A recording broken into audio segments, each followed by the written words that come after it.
रात के सन्नाटे में अचानक आसमान लाल हो जाए, सायरन चीखने लगे और पूरी दुनिया को एक ही खबर हिला दे। तीसरा विश्व युद्ध शुरू हो चुका है। कल्पना कीजिए, एक ऐसा युद्ध जिसमें बंदूकें नहीं बल्कि परमाणु हथियार बोलते हैं। एक ऐसा युद्ध जिसमें जीतने वाला भी हार जाता है, क्योंकि पूरी पृथ्वी ही युद्ध भूमि बन जाती है।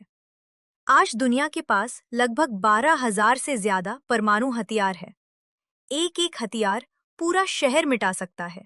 अगर तीसरा विश्व युद्ध शुरू हुआ तो कुछ ही घंटों में दुनिया का नक्शा बदल सकता है। लेकिन इस डरावनी संभावना के बीच एक सवाल हमेशा उठता है, क्या दुनिया में कोई ऐसा देश है जो इस परमाणु तबाही से बच सकता है? और जब इस सवाल का जवाब खोजा जाता है तो एक नाम बार बार सामने आता है। स्विट्जरलैंड। यूरोप के बीचों बीच बसा ये छोटा सा देश, जिसे हम घड़ियों, चॉकलेट और खूबसूरत पहाड़ों के लिए जानते हैं।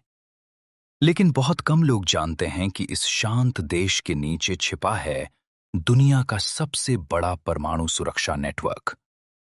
स्विट्जरलैंड की धरती के नीचे बने हैं हजारों सीक्रेट बंकर। इतने बंकर कि अगर पूरा देश युद्ध की आग में घिर जाए तो भी लगभग हर नागरिक के लिए जमीन के नीचे सुरक्षित जगह मौजूद है। ये कोई अफवाह नहीं, बल्कि एक सरकारी नीति है। 1963 में स्विट्जरलैंड ने एक कानून बनाया, जिसके अनुसार हर नागरिक के लिए न्यूक्लियर बंकर में जगह होना जरूरी है।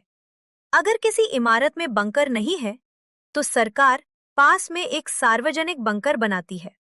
आज स्विट्जरलैंड में 3,70,000 से ज्यादा बंकर मौजूद है और इन बंकरों की क्षमता है लगभग 90 लाख लोगों को सुरक्षित रखने की, यानी देश की पूरी आबादी से भी ज्यादा। लेकिन असली सवाल ये है, ये बंकर आखिर इतने खास क्यों है? इन बंकरों को ऐसे बनाया गया है कि वे परमाणु विस्फोट की शॉक वेव, रेडिएशन और आग से लोगों को बचा सकें। मोटी कंक्रीट की दीवारें, स्टील के एयरटाइट दरवाजे, खास एयर फिल्ट्रेशन सिस्टम जो रेडियो एक्टिव धूल को अंदर आने से रोकते हैं। अगर बाहर पूरी दुनिया तबाह हो रही हो तो भी इन बंकरों के अंदर लोग महीनों तक जिंदा रह सकते हैं। इनमें स्टोरेज होता है खाने का, पानी का और मेडिकल सप्लाई का। कुछ बड़े बंकर तो इतने विशाल हैं कि उनमें अस्पताल, कमांड सेंटर और रहने की पूरी व्यवस्था होती है।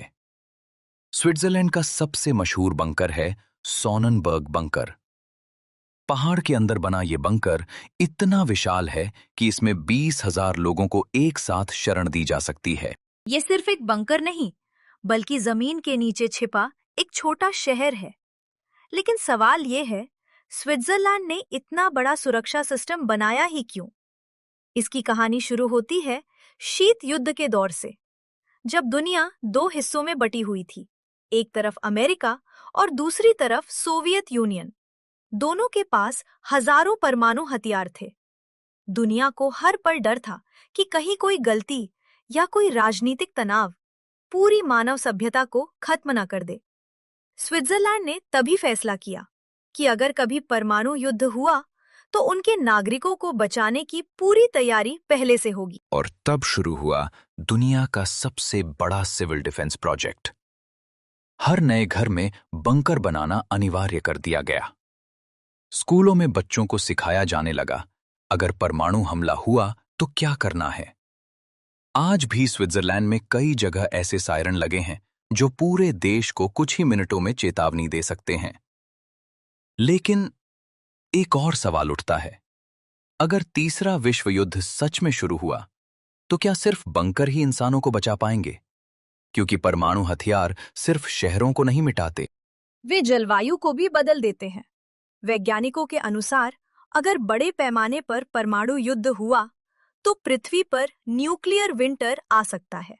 आसमान धुएं से भर जाएगा, सूरज की रोशनी धरती तक नहीं पहुंचेगी और पूरी दुनिया में भयंकर ठंड और भूख फैल सकती है। ऐसे में सिर्फ बंकर में छिप जाना ही काफी नहीं होगा। मानव सभ्यता को बचाने के लिए जरूरी होगा कि यह युद्ध कभी शुरू ही न हो। लेकिन आज की दुनिया में तनाव लगातार बढ़ रहा है। अमेरिका, रूस, चीन, उत्तर कोरिया और कई अन्य देश परमाणु हथियारों से लैस है।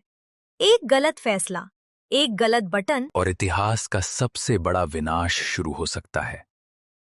शायद इसी वजह से स्विट्जरलैंड जैसे देश हमेशा तटस्थ रहते हैं। उन्होंने सदियों से कोशिश की है कि वे किसी भी युद्ध का हिस्सा न बने। और शायद यही कारण है कि अगर कभी दुनिया पर परमाणु अंधेरा छा जाए, तो उम्मीद की एक छोटी सी रोशनी स्विट्जरलैंड के पहाड़ों के नीचे जलती रहे।